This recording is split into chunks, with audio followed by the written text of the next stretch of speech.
Welcome back, folks. Storms are gathering around Hillary's cronyism as a new book is set for release exposing the shadiness of the former first couple. Marco Rubio crosses the line in a Spanish interview regarding amnesty as the race for 2016 is really heating up.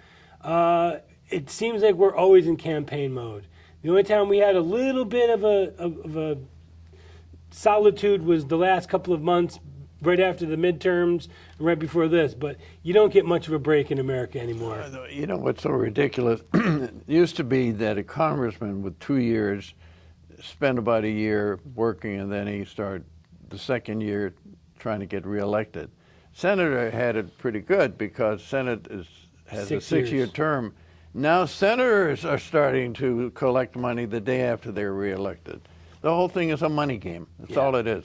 So now that Hillary has officially, thrown her hat in, I guess is a good way to say it, that she's running. Does she wear a hat? I don't know. But there's a lot of questions that are starting to be risen.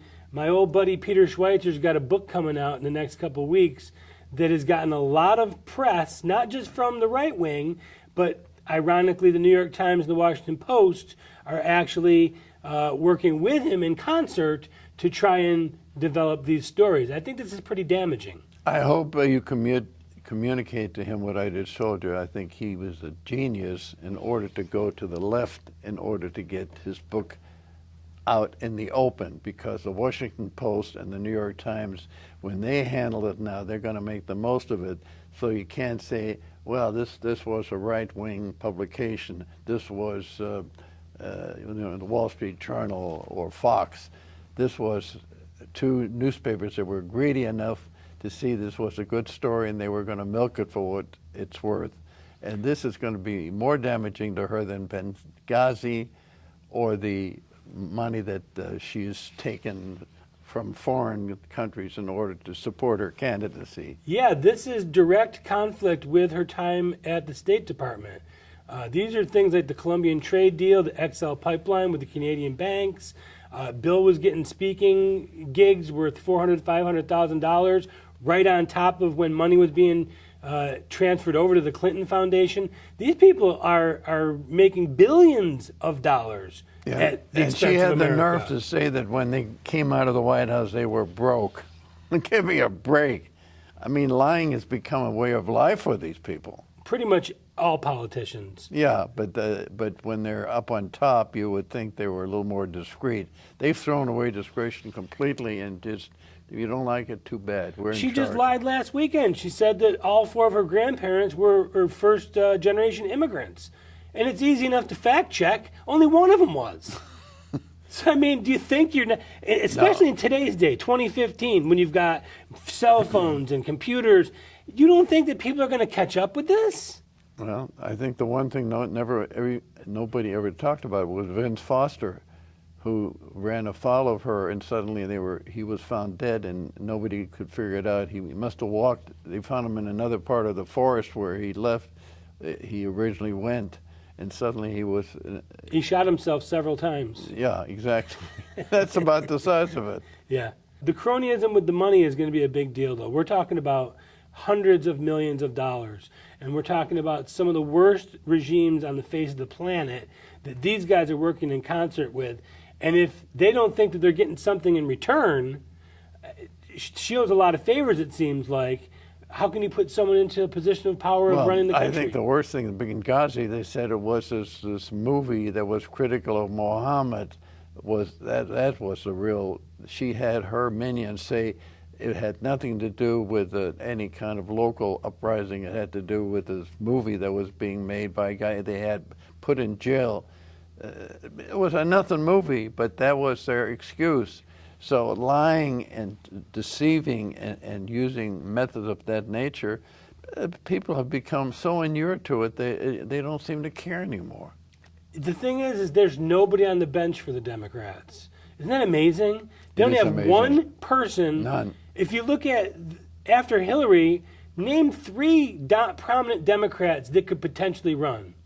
Biden, Martin O'Malley, Elizabeth Warren, and I think that may be what they're trying to do. The independent guy from Vermont. Bernie Sanders. Yeah, I mean, that's really a joke. That's their bench. That's what they've got. Pretty bad. So it looks like it's going to be her. I mean, she has no opposition. Exactly. However, Elizabeth Warren said that she won't run as long as Hillary's running, which means that if Hillary isn't running, then that opens the door for Elizabeth Warren. There are a lot of No, Hillary's going to run. There's a lot of leftists that would like to see they would Elizabeth Warren it. It take isn't the going to mantle. happen. This woman is so evil, and she is so grasping for power. She could have had it the last time. She made a deal with Obama because we said that on the last show. There were two delegations that looked like they were leaning toward Hillary, and they hadn't voted yet. And she suddenly gave up and said, no, I'm not going to fight Obama's nomination. So that has never been aired properly. Good point. And, the other thing is that she probably figured that if he gets in here, I can get my gig at Secretary of State, polish up my resume a little bit for the next go-round. Make money for the next go-round. Marco Rubio. I like Marco Rubio. I think he's a bright guy. I do too. He comes from a classic American background. Yes. Parents are born in Cuba. Very modest upbringing. He just keeps stepping in it with the immigration, though. Well, you see the trouble with that large number of Republicans now who smell victory. They just haven't had the experience. They haven't had the public exposure. You got a guy like John Kasich from Ohio. I think he might be the best guy, or Walker from Wisconsin. But these are local governors. They haven't had the media exposure.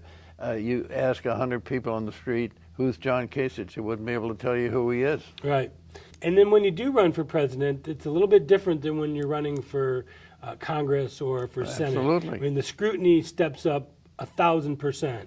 They're going back and they're looking at who you went to high school with, who you took to the prom, what did your neighbors think of you, former employees, did you ever misspell something on a test? I mean, it gets down to the nitty gritty, especially if you're a Republican.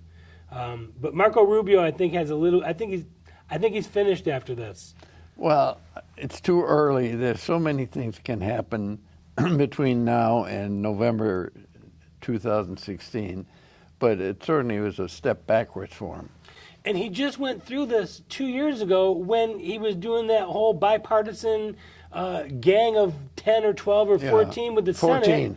Senate. It was McCain and Graham and Flake and all those guys that they were trying to push comprehensive immigration reform, amnesty. And I understand he comes from a Spanish background, Cuban background, and he probably has a soft spot. But that's not going to go over well if you're trying to win the Republican nomination. And we still have guys that haven't jumped in. But you mentioned earlier, you think Jeb's going to be the nominee? Oh, sure. You do? Because I believe when push comes to shove, it's all going to be about the huge amount of money that's available and who controls the party. And I think the control of the party is in the hands of people who would feel comfortable with Jeb Bush, even though his name is somewhat tarnished by his brother and his father. So the Republican establishment types. Yes. The Boehners, the Yes, McConnells. there's no revolutionary aspect to the newly powerful Republican Party. And can you name me one thing that Jeb Bush did as governor of Florida? He won as governor of Florida. That's what he did. That's it. You know how he did that, by the way? The first time around, he was told, don't bother with the condos, which was a synonym for the Jewish people from New York who lived down in Miami. Second time around, he said, you're a fool. And I got this from somebody who was on his staff. And he went to the condo, and he really loved him. I mean, the guy really showed he's very pro-Israel. He's a very, very tolerant kind of an individual.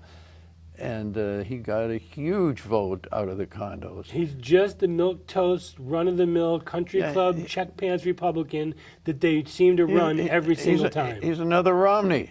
We need a conservative to straighten this thing out. Moderates are not going to do it. No, you're not going to. You need a radical, not a conservative.